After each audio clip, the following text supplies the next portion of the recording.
right, welcome to another episode of Piecing It Together, the podcast where we take a look at a new movie and try to figure out what movies inspired it. And today on the show, we are talking about a movie that was not very well reviewed by the critics, and it did not do very well at the box office, but it's out now on VOD. My dad loved it, so there's that. It is Stuber, the movie about an Uber driver who is forced to go on a cop's run around the city trying to, catch a criminal, starring Kumail Nanjiani and Bautista. It is a comedy. It is pretty ridiculous, and honestly, it's not that bad. I mean, it's not the best movie of the year by any means, but I think it's going to find an audience, and we get into it during the episode, talking about the reasons why we think that there are going to be some people that do connect with this. Joining me for the first time is Isaac from the Broken Mug podcast, and we had a great time talking, and Isaac is actually a podcaster here in Las Vegas, and he is helping to spearhead an organization called Podcast NV that helps get podcasts here in Nevada seen and heard. And so he's doing a great thing there. It's just this awesome organization that is going to hopefully help build up a community of podcasters here in Las Vegas and throughout Nevada. And so I'm very happy to help support what he is doing there. And I'm glad to have him here. I mean, his own podcast is a movie podcast, The Broken Mug. And so it's kind of a perfect fit to everybody be helping to promote each other and doing the whole thing. So we'll, of course, have plugs for Podcast NV at the end of the episode and links for where to find it. But I do want to remind you, as always, to find us on social media. You can find Piecing It Together at Piecing Pod on all the big social media sites. You can follow and subscribe to Piecing It Together wherever you listen to podcasts, and rate and review us on Apple Podcasts. 5 stars would be awesome. So, you know what? Without any further ado, let's get into this conversation about Stuber. All right, so today on the show, we got with us a new co-host with us. We've got Isaac from the Broken Mug podcast. Isaac, how you doing, man? I'm doing great. How are you? I'm really good. This has been a busy couple of weeks. So many movies, just back to back to back. But we managed to fit in Stuber, and here we are. We're gonna talk about it a little bit. I'm excited. yeah, I'm pretty amped about it. Yeah. So before we get into talking about Stuber, since it is your first time on the show, why don't you tell people a little bit about what you do in your podcast and everything? So The Broken Mug is a podcast about films. Basically, we just pick a film, watch it, and have a discussion about it. I have a co-host on there, Jesse Gillan, and it depends on what the movie is. Sometimes we have an argument about it because we have total disagreement. Yeah. And sometimes we're just both praising it because it's such a great film. So it's a lot of fun. If you guys are interested in more film podcasts, come check it out. Yeah, absolutely. It's a really great show. I've listened to a few episodes so far, and you guys have really, really cool conversations on there. I dig it. Absolutely. What was the most recent one? I think was the Men in Black, right? Yeah, Men in Black was the most recent, and for anyone that listens to it, if you're really interested in it, it's unscripted, so that's what makes it really fun. Nice. Yeah, I still haven't seen that one, but yeah. So all right, well, let's get into some Stuber conversation. Was this a movie that was like big on your radar before we ended up going and seeing it? I'd say it was about 50-50, kind of one of those films that you see the trailer to in the theaters and you're like, that looks like fun. I'll see it if I get some time. Sure. And then we made time. We made it work. But yeah. It was weird because usually, like, and I've talked about this on Twitter before, actually. Usually a Red Band trailer is going to be filled with some of the really best jokes and stuff like that. I felt like the Red Band trailer for this movie was just awful, and it looked so bad. And the regular trailer actually had some better moments and stuff like that. And I don't know. I just found that really surprising going in. And I kind of think it kind of carried through to the movie too, because when it's just Kumail Nanjiani doing like the kind of silly beta male stuff and like them just arguing and bickering and all that kind of stuff. That was some of the best stuff. And then when it got to like, and I love dirty humor and stuff like that, but when it got to that stuff, I felt it was just kind of, I don't know, misplaced a little bit. But I'm sure we'll end up getting into a lot more of that as we're getting into these puzzle pieces. Why don't we jump into your first puzzle piece for Stuber? So my first puzzle piece was based off of the scene kind of midway through the film where they actually fought, and this was to me the first inspiration just popped in my head. Was Lethal Weapon. Nice. I just had a very vivid vision of Lethal Weapon when they both fell on the ground and then they look at each other and start chuckling after they just spent like a good couple minutes beating the nonsense out of each other. Yeah. Absolutely. Yeah, no, it definitely is part of a long tradition of that like mismatched buddy cop kind of movie. And yeah, and when, like I said, when it works, it works. But when they stray too far from that is when I think the movie starts to stall a little bit. But they definitely did have some good chemistry and some good funny moments between the two of them. I would I'm just going to kind of like just double up right there with your first puzzle piece. I'm going to go with another buddy cop movie because the first one that I had thought of was actually Rush Hour with Jackie Chan and Chris Tucker, which, kind of the same thing. Building up that same exact feeling, that just the mismatched buddy cop kind of thing. Just, they're totally getting on each other's nerves and, just so much humor and comedy comes from that. Yeah, it's funny you mentioned that because I actually thought about Rush Hour. Yeah. And I struggled with it because I was like, how could you really get inspiration for that for Stuber? And eventually I decided not to put it on my list of puzzle pieces. Uh-huh. But I could totally see where you could see like the Rush Hour kind of feel to it because there is, like you said, that mix of mismatchedness and Rush Hour is one of those classics of mismatched East meets West type of movie. Yeah, you get definitely some humor out of specifically like not just them getting on each other's nerves, but out of the cultural differences and stuff like that too. And there's a lot of funny jokes like about Bautista's race and stuff like that in this, which are some of the better parts, I think.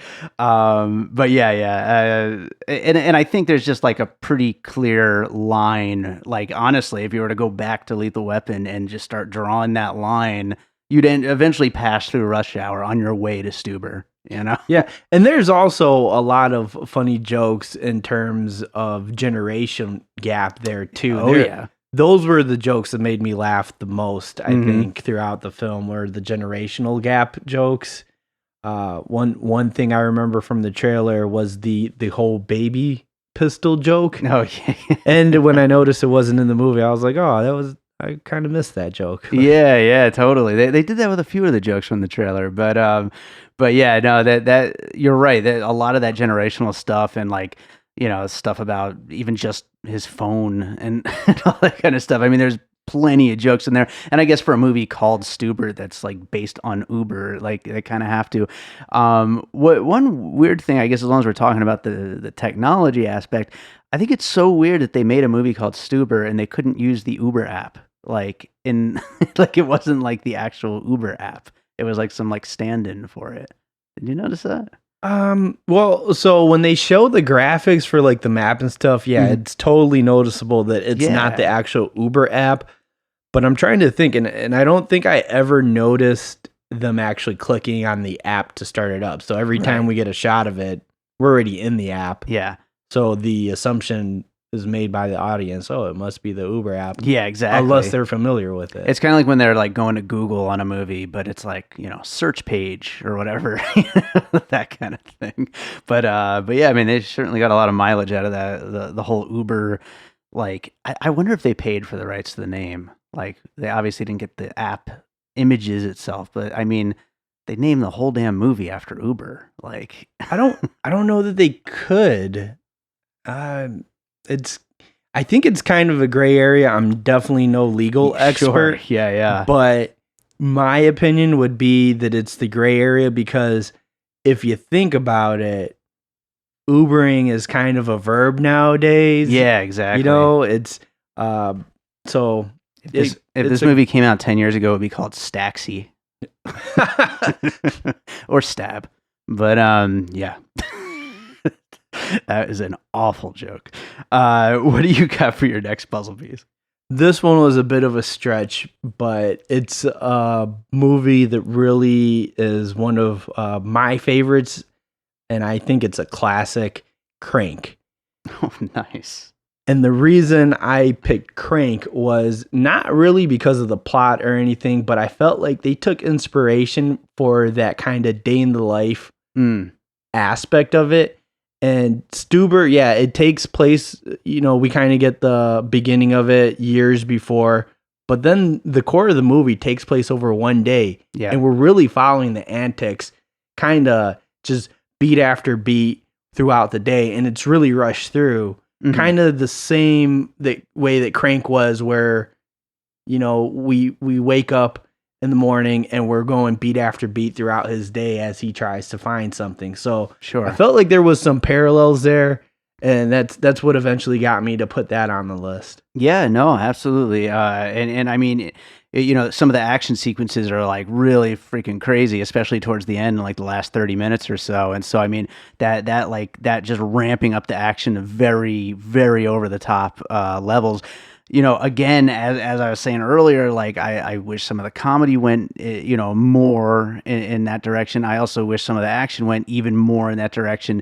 I think they could have really, you know, driven home that just over the topness and craziness. But, you know, still, I completely see what you're saying though with Crank. I think it's, you know, definitely a good puzzle piece.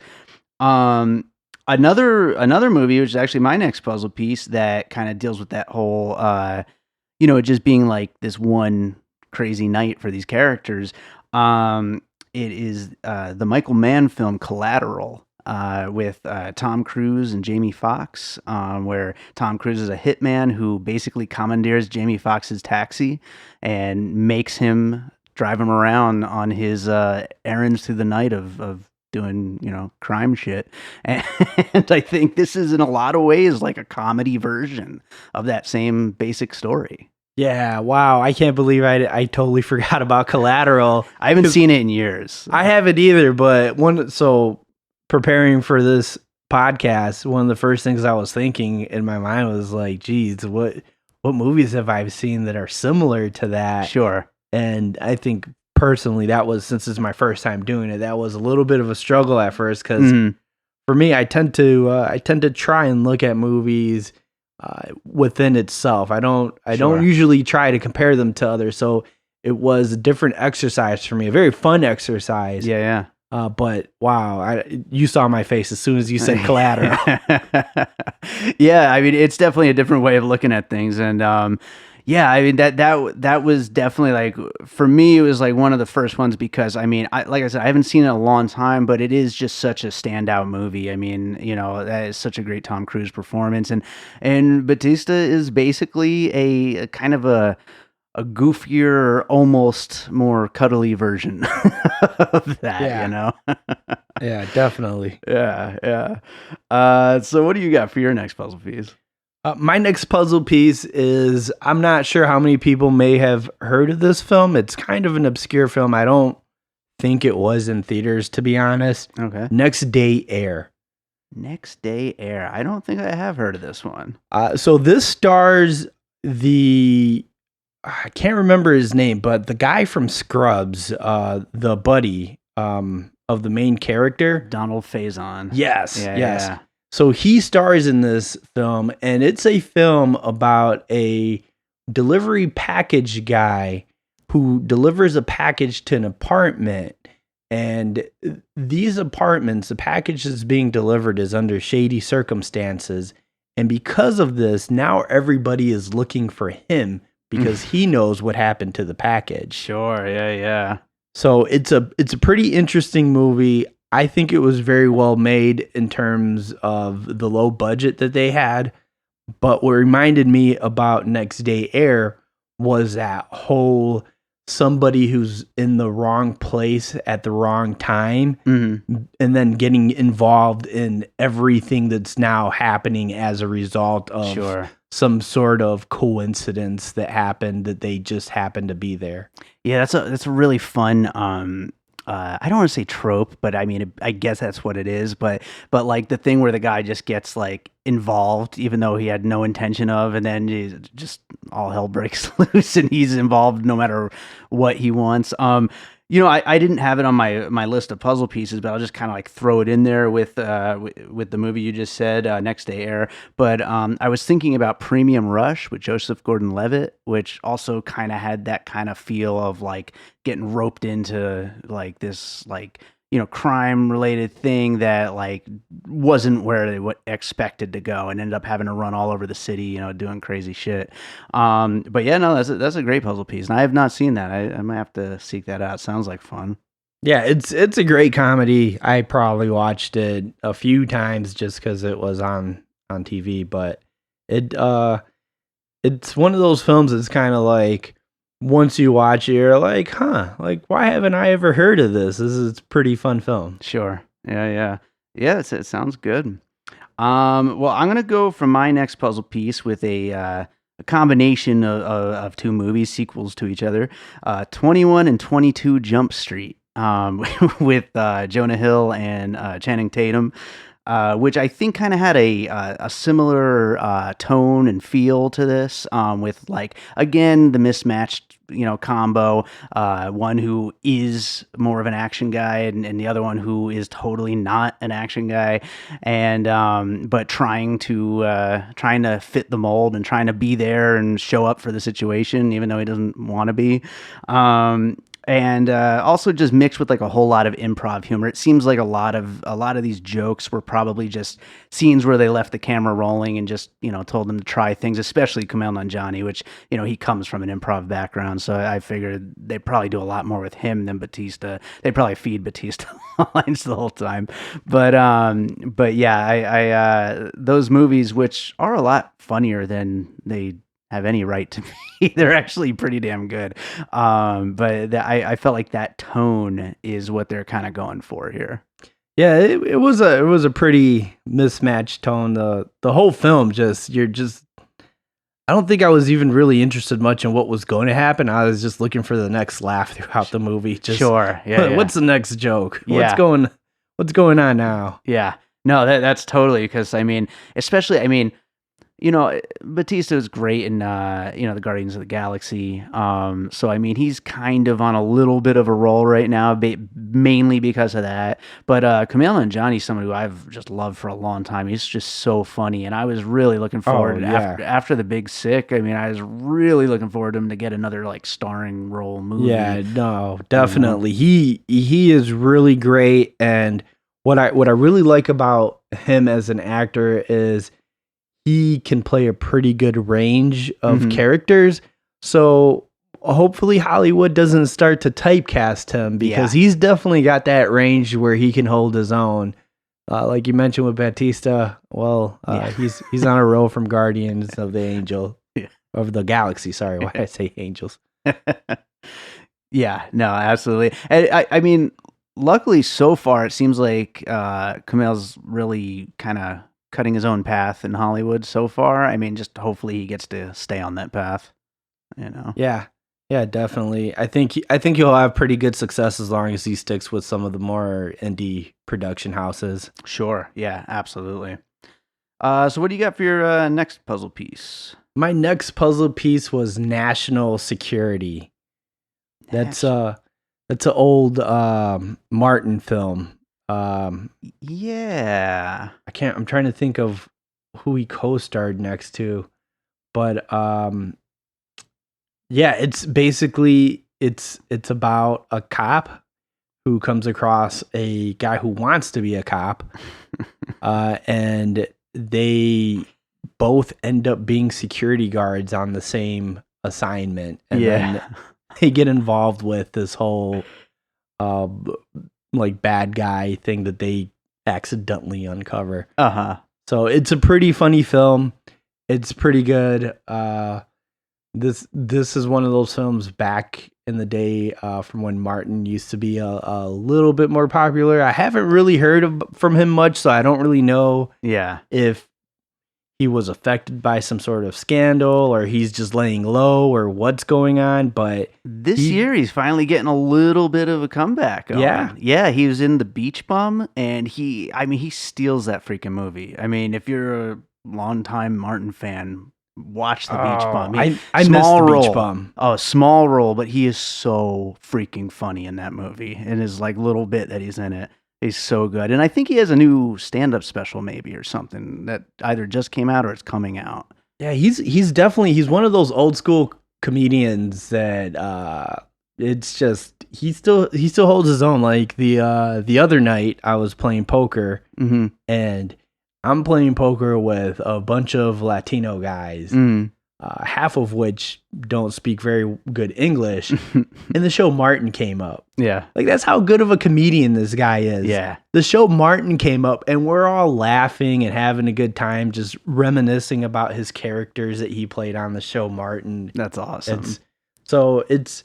It's great to hear that he's kind of making a comeback. I'll definitely have to try and check that out, see what he did in that film. But I really hope he does some more stuff. He's a really funny guy. I hope so too. Absolutely. And I barely remember National Security. I just Googled it, and I totally, after seeing like the poster and stuff that's on my phone right now, I totally do remember it, but I don't really remember the movie that well. I just remember it getting kind of trashed. But I mean, I do think it was pretty funny though. I think it came out right around the time Blue Streak came out, and Blue Streak did a little better, if I'm not mistaken. That sounds about right. Yeah, I think I kind of remember that moment when he was just doing like back to back movies. That was like right around Bad Boys 2 also. Oh yeah, the new Bad Boys is coming, so we'll get more Martin soon. All right, well, I'm going to go with my next puzzle piece. Another thing we haven't really talked about much yet so far, but one of the main things that this movie, aside from just being a joke machine, that it kind of had on its mind is just like the whole thing of like toxic masculinity and like like just male feelings and friendship and all that kind of stuff. And so I thought of the Judd Apatow produced "I Love You, Man" with Paul Rudd and Jason Segel. And it's just another movie that kind of deals with like the whole bromance kind of thing, and just like dudes getting in touch with their feelings and just being okay with accessing that, and actually not just being tough guys, which is, kind of funny within, the confines of a big action movie, with huge action beats. That's one I don't think I've seen. It doesn't sound familiar to me. It came out like right after, I think, Knocked Up. So it was like right after, it was like they were on a roll with like all those Paul Rudd comedies, at the time. And it was just like 40-Year-Old Virgin, Knocked Up, and then I Love You, Man was like the next one. And it maybe wasn't quite as big as those two. Wait, is that the one that has a poster of like that quintessential 70s hairy chest guy? That's Get Him to the Greek. That was the other one that came out that time. Okay. Yeah. Because it was like seriously, like actually you could throw Superbad in that mix too. I mean, there was seriously like 4 or 5 movies like in a row, just comedies with Paul Rudd and that whole Judd Apatow stable of comedy actors that were all in it. But I Love You, Man more specifically dealt with that whole just male friendship thing and them dealing with their actual, emotions and all that kind of thing. Yeah, I'll have to add that to my to watch list. Of course, that list is growing unmanageably large. I know how it is, man, especially doing this damn podcast. It's like, because every time someone brings up a puzzle piece and I haven't seen it, I'm like, well, shit, I kind of have to watch it now, Yeah. I think that's what got me hooked on your podcast when I first listened to it. It was like, oh, this is a great source to just find out about movies I haven't seen yet. Hell yeah. Well, what do you got for your next puzzle piece? This is actually my last one. Okay. But I threw a film called The Man on here, which was with I'm blanking out right now. Samuel Jackson and and the guy from American Pie, the dad. I always forget his name. Oh, Eugene Levy. Yeah. I forgot all about this movie. Yeah, it was like one of the last movies I think Eugene Levy was in that I'm aware of. But definitely when I watched Stuber, as I was watching it, I started thinking of The Man, because it's definitely, The Man is a film about this, I think he's a CIA agent or something like that. Mm-hmm. And then this just random civilian gets involved with the case. So it's kind of it has its parallels there in terms of the whole buddy cop feel to it. Yeah. But it's definitely in there in terms of the whole, I think they could have gotten inspiration from that. Sure, absolutely. I love that you're bringing some of these like kind of deep pull comedy movies, movies that I either saw a long time ago and like barely even remember, but like I totally remember the setup and the trailer and everything, and I'm like, hell yeah, that absolutely seems like that kind of when movie. I told you I wanted a challenge, yeah. I'll admit it. I walked out of that movie scratching my head like, what did I get myself into? And so I really dug in for some movies that I've seen that I haven't seen in years. Mm-hmm. And I basically, my list was a little longer, and then I started to trim it down. Mm-hmm. And I was like, I'm going to bring my A game to this. Hell yeah. I like it. I mean, these are definitely movies. We have a feature on the website where you can search for an episode based on which movies we talked about on the episode. And this is going to add a bunch more entries on that list that have never been talked about before. So I like that for sure. Definitely The Man hasn't been talked about on the show yet. So, definitely that. I don't think it did very well in the box office. Yeah. But it's definitely one of those movies that you first watch it and you're just kind of like, that was okay. Like, Samuel, I don't know what you were thinking. Yeah. But then you watch it a couple more times, it grows on you a little. It's kind of one of those ones. It's just like you kind of play it on the TV as you're like cooking dinner or something. You might catch a laugh or two. Sure, yeah, a couple good laughs. Yeah. That's the funny thing about this movie, Stuber, is and I wouldn't say I loved this movie. I thought it was all right, but like the critics are really tearing it up. I mean, they're really trashing it. But I saw it with a pretty packed theater, and everyone was dying laughing. I mean, it was definitely getting a great response from like general audiences, and I don't know. It just seems like a movie that I think people are gonna kind of just love and remember.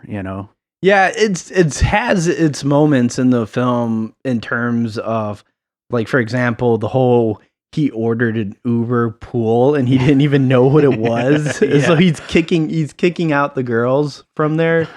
And definitely, I know the critics were tearing it up, but more often than not, I feel like the critics are a little bit on the opposite spectrum that the audiences are when it comes to films. Yeah, no, absolutely. Well, I got one last puzzle piece as well, so I'm going to go ahead with it, and it is the Harold and Kumar series, which I think also one of our recurring co-hosts, Josh Bell, film critic, he told me this term, the into the night movies, which is something that you were actually kind of talking about earlier, which is these movies where like the characters, they just go on this adventure and it's like a night in their life, and or a day in their life or whatever, but they just go on this adventure, and along the way they end up getting into all these crazy situations, meeting all these crazy characters, and the Harold and Kumar series, like, I mean, kind of distills that into the most ridiculous, fun kind of way.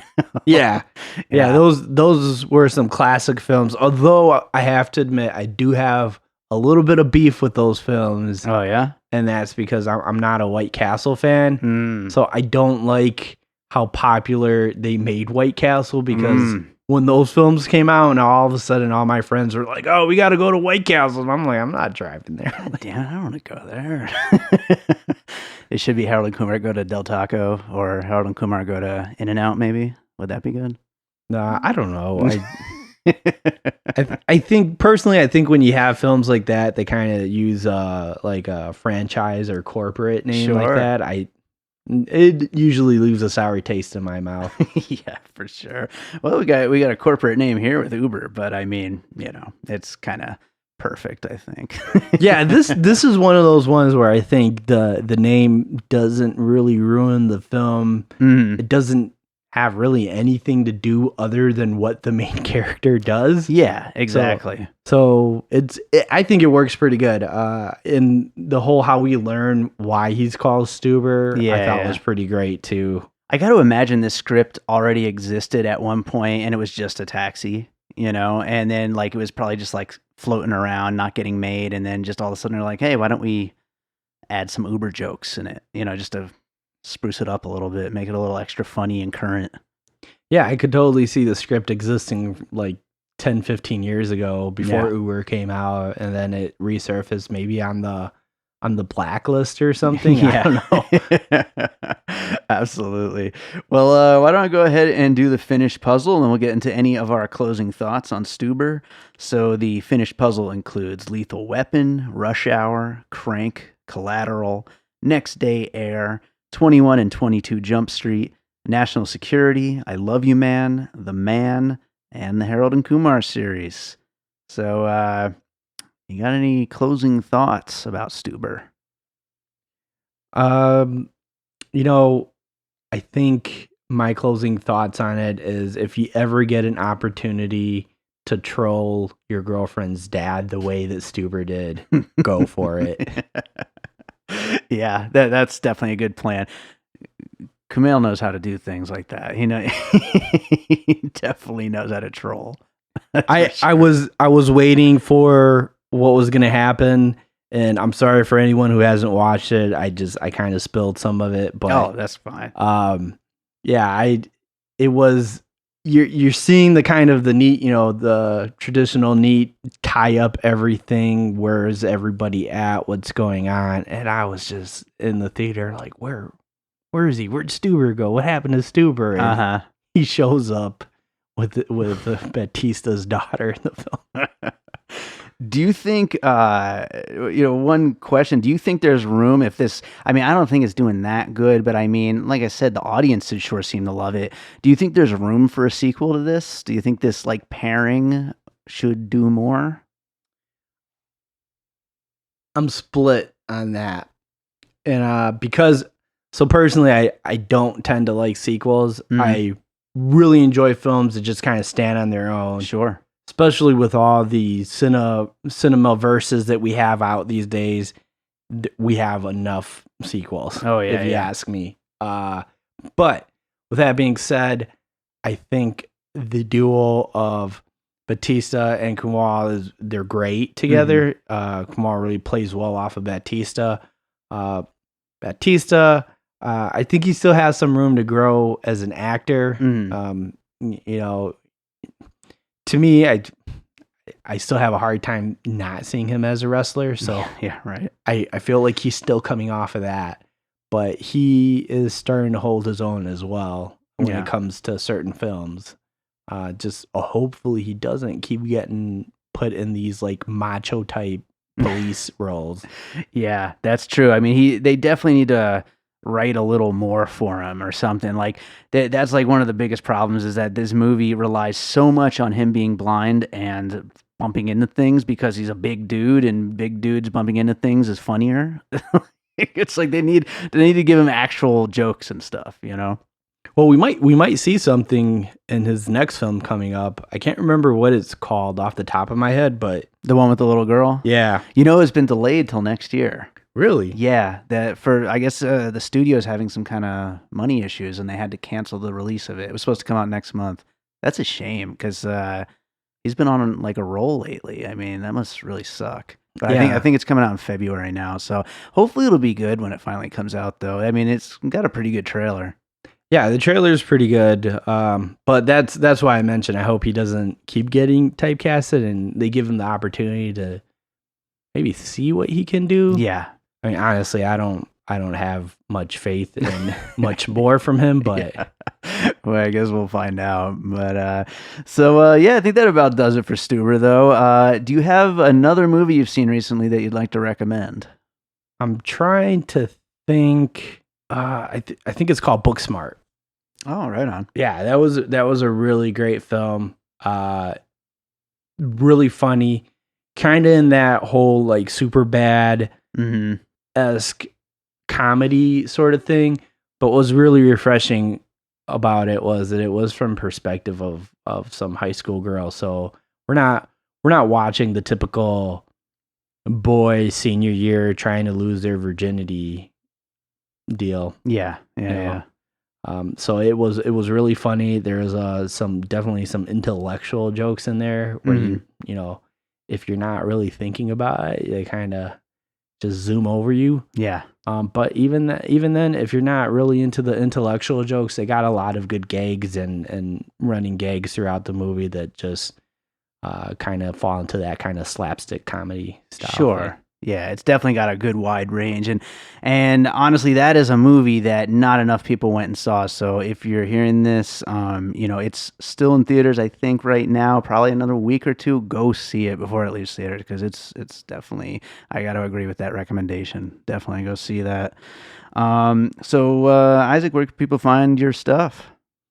Basically, you could probably just Google The Broken Mug and it'll probably come up. The website is thebrokenmug.fireside.fm. And we're basically on any platform. If you do happen to find a platform that we're not on, feel free to shoot us a message and we'll probably try to get on there. Right on. And what's going on with the podcast NV? Yeah. I'm glad you brought that up. Podcast NV is it's a new community that I started up, and you pretty much joined in right from the beginning. We're focused on Nevada-based podcasts, so right now we're not really doing much because we're still trying to gain some traction. But with that being said, if you are a podcaster and you're listening to this and happen to be in Nevada, feel free to go to podcastnv.com and check it out. It doesn't cost anything to join. Really, the only requirement is you have a podcast and you're in Nevada. Nice. But we're basically community driven, looking for people that want to just participate, discuss with people. Once we get more people, we'll probably start looking into meetups and that sort of thing, just to kind of help people get their feet wet with podcasting. Sounds awesome. Yeah, I'm looking forward to seeing how you continue to grow that thing, and I still think it would be a great thing for us to do like a little live show or something like that with it. I think that would be a great way to get the community going. Yeah, it will be very interesting to do a live show with that because, like I said, the only requirement is you're in Nevada and you have a podcast. So it would be interesting in the terms that it'd be a very wide range of podcasts that could be involved. Hell yeah. I think that sounds awesome. Well, right on, man. Thanks again so much for being here. This was a lot of fun, and I'm glad we actually made it to see Stuber. Yeah. Well, next time till the next challenge, right? Absolutely. We'll make it a little easier on you next time, hopefully.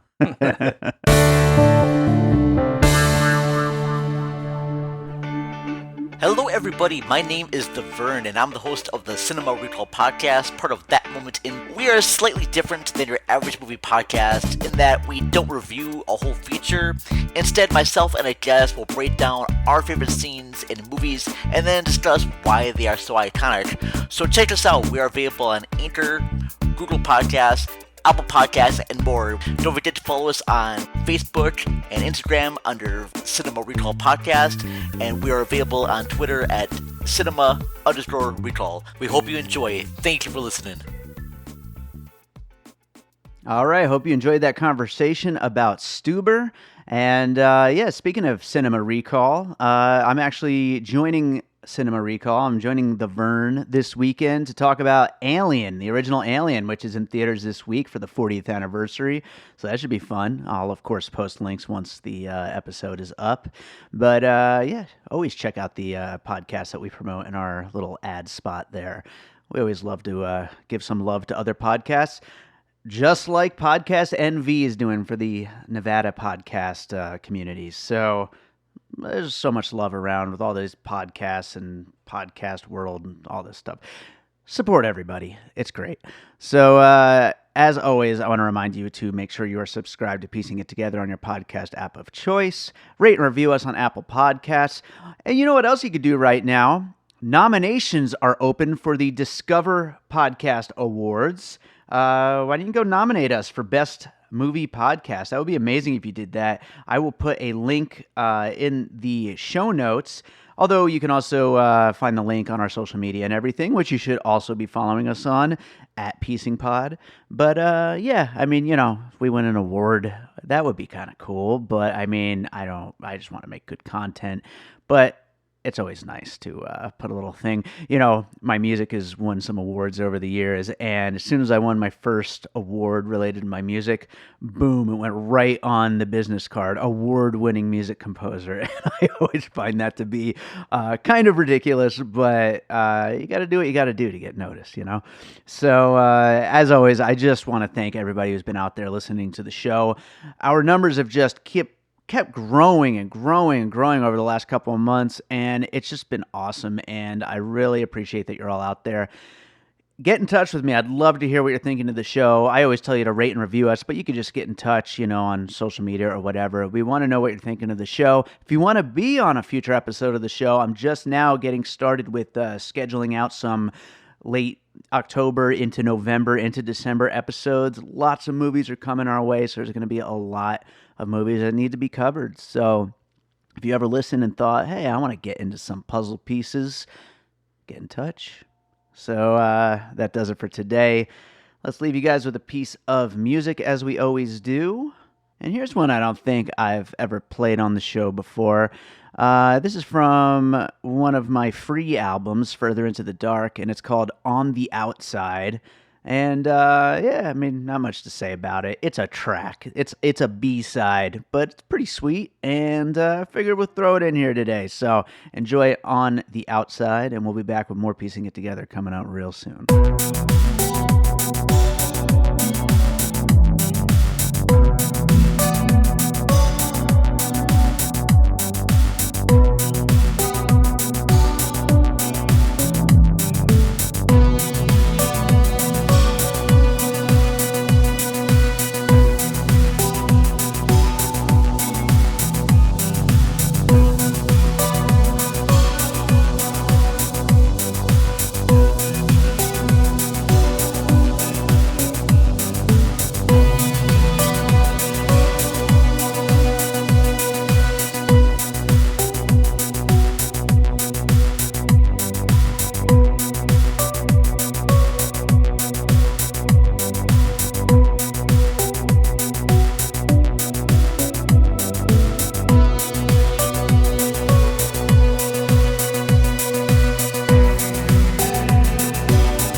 and all points west.